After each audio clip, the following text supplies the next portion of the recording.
she crossed a line today. She chose to bring me into this. So, Jen, you want to know about my qualifications?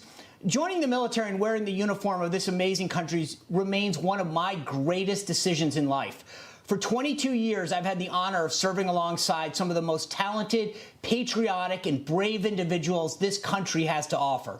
I'm a proud graduate of the U.S. Naval War College. I've done multiple tours, and politics has never entered into my service. I've served under 5 different presidents of both parties. When you wear the uniform, you serve the commander-in-chief. We take an oath as officers to the Constitution, not to a party. Each of us chooses how we're going to serve this country. I won't ever question how anyone chooses to do that. I won't question how you choose to do that, Jen. But don't you dare ever minimize or question my service to this nation. You got it?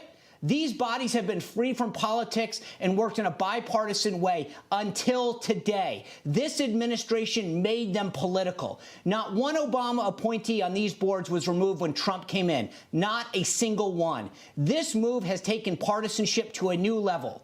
Beyond me, you want to know who else some of those people are that got the letter that says that they might not be qualified?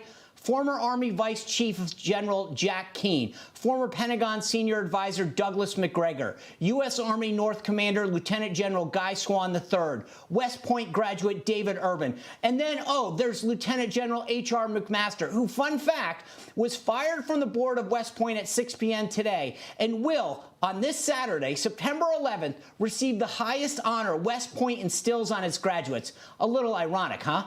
Very ironic, Sean. And we have guests standing by to weigh in on all this, including Mike Rose, the lead lawyer representing this case, and Katie Sullivan, the general counsel for America First Policy Institute, who is joining the case as well. Yeah, it's ridiculous that this administration has decided to focus on removing people who've served this country and as opposed to taking them off boards while our own American citizens are stuck in Taliban-controlled Afghanistan.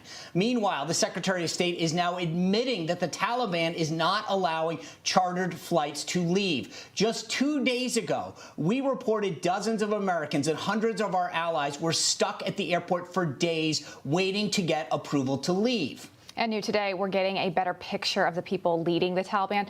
The 4 men that you are about to look at on your screen are ex-Guantanamo Bay inmates that the President Obama freed while he was in office, and obviously Joe Biden, his vice president at the time. Those men are now senior leaders of the Taliban's interim government. They were freed in exchange for Army deserter Bo Bergdahl, who was held captive for 5 years after being kidnapped by the Taliban, Sean. Unbelievable. This is who we're going to be dealing with. The Biden administration is actually attempting to work with these Taliban leaders. Just today, Secretary of State Blinken and 19 other nations met to run through a set of conditions for cooperation with them. It consists of things like allowing Afghan foreign nationals to leave if they wish, protection of rights for women and aid workers. We know the Taliban wants to be recognized as a real government, and this cooperation is essentially giving right into them. Yeah, and apparently, according to House Speaker Nancy Pelosi, this exit was remarkable. Listen. This is never easy. That's not always complete right from the start, but it was remarkable, even though it got off to a hazy start.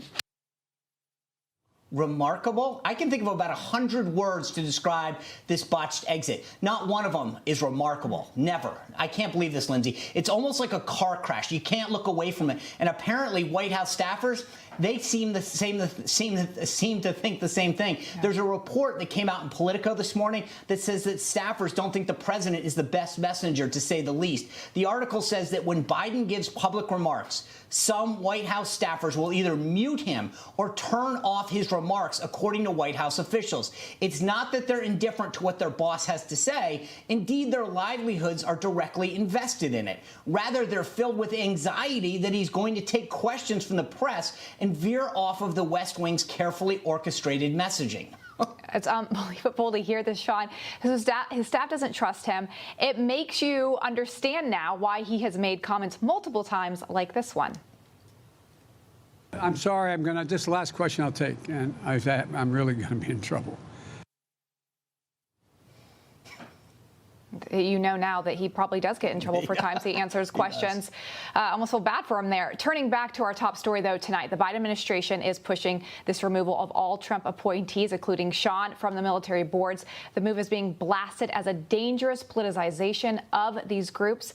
Joined by us now is Mike Rose, the lead lawyer representing this case, and Katie Sullivan, the general counsel for America First Policy Institute. Welcome both to the show. We have so much to get to. Thank you for your time. Mike, I want to start with you. Can you talk to us specifically about these boards, why they're different from other boards, and that they're not political? Well, this board was created by Congress for the specific purpose of giving oversight. It's like an inspector general, giving oversight on how the academies run. So it's the law. And the Constitution says that the rules and regulations about the military will be made by Congress.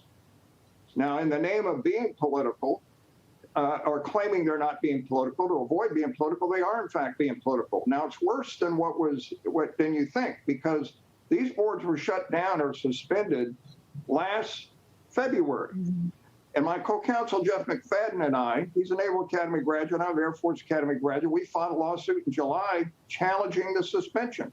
All the oversight boards of the academies have been shut down since February.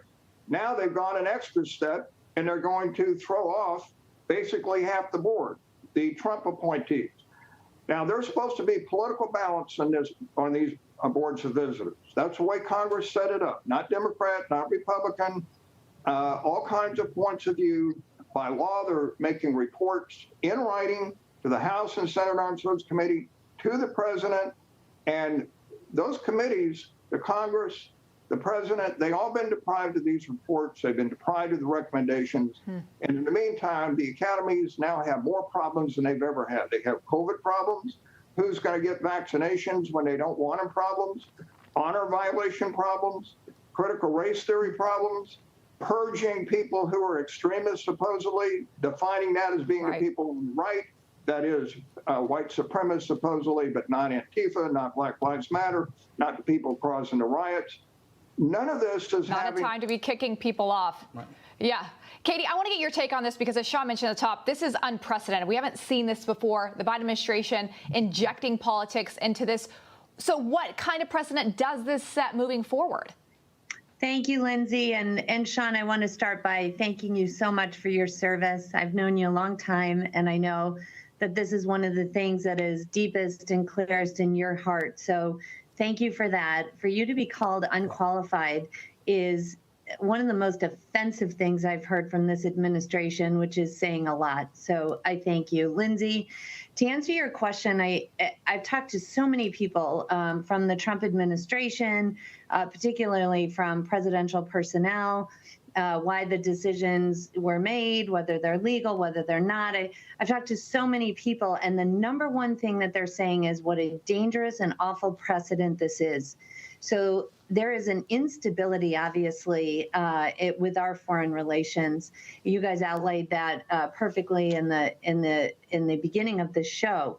Now what we're doing is creating an instability, in essence, in our military academies. As Mike talked about, I have been so disturbed by the fact that the Secretary of Defense actually wrote a memo and suspended the Board of Visitors' activities. Now, that was a concern. I think that was allied by some of the chairmen who said, hey, just hold on and it's okay. And they're just reviewing some things. But what they were really doing was looking for replacements that will be yes men.